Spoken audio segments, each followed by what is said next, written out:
المحرم، جسے محرم الحرام بھی کہا جاتا ہے۔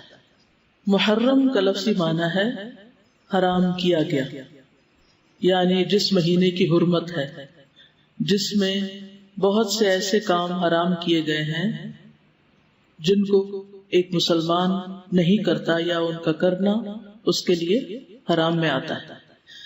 محرم کے مہینے کو شہر اللہ کہا جاتا ہے، اللہ کا مہینہ، اور اللہ کی طرف اس مہینے کی اضافت تعظیمی ہے، یعنی اس مہینے کی تعظیم کی وجہ سے اس کو اللہ کا مہینہ کہا جاتا ہے۔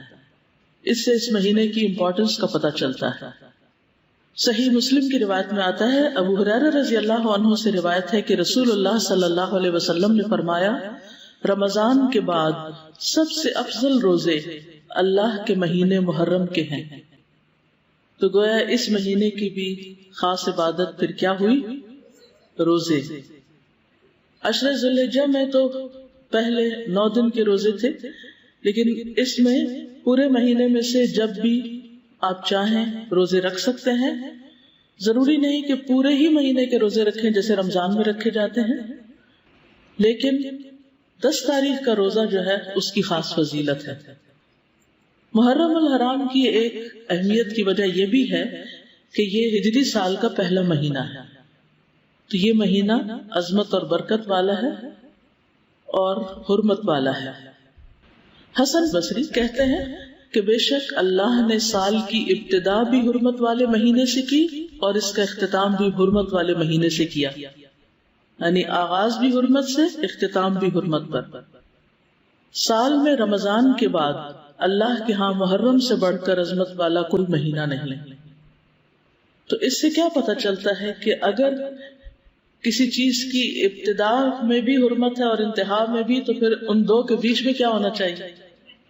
اس کا خاص خیال رکھنا چاہیے، یعنی جس کام کے آغاز میں اور جس کے اختتام پر خصوصی ہدایات دی جائیں اور اللہ سبحانہ وتعالیٰ کی عبادت اور خصوصاً روزے وغیرہ کی عبادت کی طرف متوجہ کیا جائے تو سال بھر بھی پھر اس کی عادت اپنا لینی چاہیے۔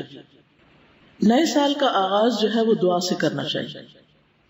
عبداللہ بن ہشام سے روایت ہے، وہ کہتے ہیں کہ جب مہینہ یا سال آتا تو رسول اللہ صلی اللہ علیہ وسلم کے صحابہ یہ دعا اس طرح سیکھتے جیسا کہ وہ قرآن سیکھتے، اللہم ادخلہ علینا بالامن والایمان والسلامت والاسلام وجوار من الشیطان ورضوان من الرحمن۔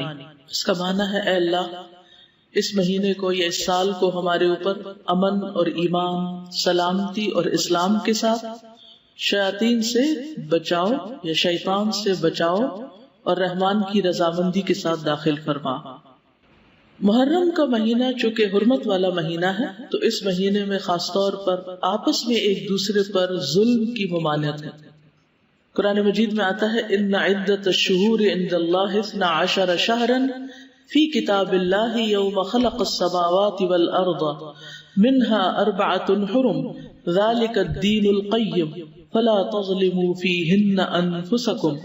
بے شک مہینوں کی گنتی اللہ کے نزدیک اللہ کی کتاب میں 12 مہینے ہیں، جس دن سے اس نے آسمانوں اور زمین کو پیدا کیا، ان میں سے 4 حرمت والے ہیں، یہی سیدھا دین ہے، سو ان میں اپنی جانوں پر ظلم نہ کرو۔ تو میسج کیا ہے؟ فلا تظلموا فیہن انفسکم، اپنے آپ پر یعنی ایک دوسرے پر ظلم نہ کرو۔ تو کیا نہیں کرنا اس مہینے میں؟ ظلم نہیں کرنا۔ ظلم کی کون سی شکلیں ہوتی ہیں؟ ظلم ہوتا ہے کسی کو اس کے حق سے محروم کرنا، کسی کا حق چھیننا، کسی کا حق مارنا۔ اس کا یہ مطلب نہیں کہ باقی مہینوں میں ظلم کر سکتے ہیں، اس کا مطلب یہ ہے کہ دوسرے مہینوں کی بنسبت ان حرمت والے مہینوں میں ظلم بہت بڑا گناہ اور بوجھ ہے، اگرچہ ظلم ہر حال میں بہت بڑا گناہ ہے، مگر اللہ جس کام کے گناہ کو چاہے بڑھا دے، جیسا کہ اللہ جس کام کے اجر کو چاہے بڑھا دے۔ یعنی وہی نماز ہوتی، وہی صدقہ خیرات ہوتا ہے، لیکن عشرہ ذی الحجہ میں کیا ہوتا ہے؟ اس کا اجر کئی گنا بڑھ جاتا ہے۔